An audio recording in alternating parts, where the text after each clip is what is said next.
আমাদের বাচ্চারা মনে হয় সবাই কথা বলছে।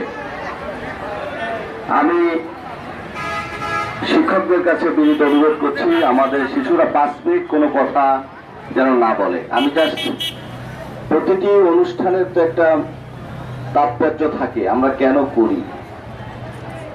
আমরা সবাই জানি যে পৃথিবীতে কিছু কিছু ঘটনা, কিছু কিছু কাজ মানুষকে কখনো কখনো অসহায় করে ফেলে, অভাব করে ফেলে এবং মানুষকে নিঃস্ব করে ফেলে। এমনই একটি ঘটনা 15 ফেব্রুয়ারি 2014 আমাদের বেনাপোল সরকারি প্রাথমিক বিদ্যালয়ের শিশুমণিরা যখন মুজিবনগর থেকে পিকনিক সেরে আসছিল, চৌগাছায় একটি অনাকাঙ্ক্ষিত দুর্ঘটনার মধ্য দিয়ে আমরা আমাদের বেনাপোলের 9টি শিশু এবং 9টি সম্পদ এবং 9টি পৃথিবীকে আমরা হারিয়েছি।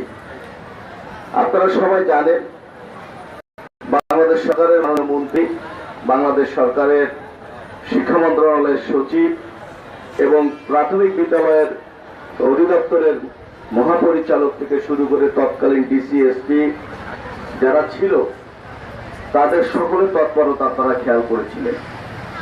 পাশাপাশি প্রত্যেকটা পৌরবাসী, পৌর নাগরিক, শিক্ষা প্রতিষ্ঠান ধারাবাহিকভাবে আমরা পৌরসভা এই দিনটিকে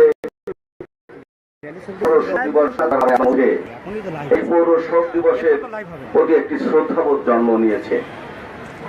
আর এতগুলো ফুল এই সকালবেলা আমার এত সম্পদ, আমি আসলে মাঝে মাঝে অবাক হয়ে যাই যে আমার শিশুরা, তাদের মধ্যে এখন শ্রেষ্ঠত্বর আকাঙ্ক্ষা এসেছে।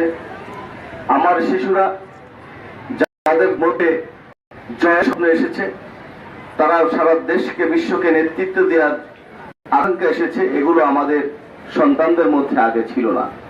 এটা অত্যন্ত আনন্দের। আমি আমার প্রিয়, আমার ভালোবাসার, আমার মায়ার এই শিক্ষার্থীদেরকে বলতে চাই যে ভাই বোনদেরকে তোমরা হারিয়েছ, এই ভাই বোনদের জন্য শুধু এই 15 ফেব্রুয়ারির শোক র্যালিতে অংশগ্রহণ করাটাই আমাদের মূল কাজ নয়।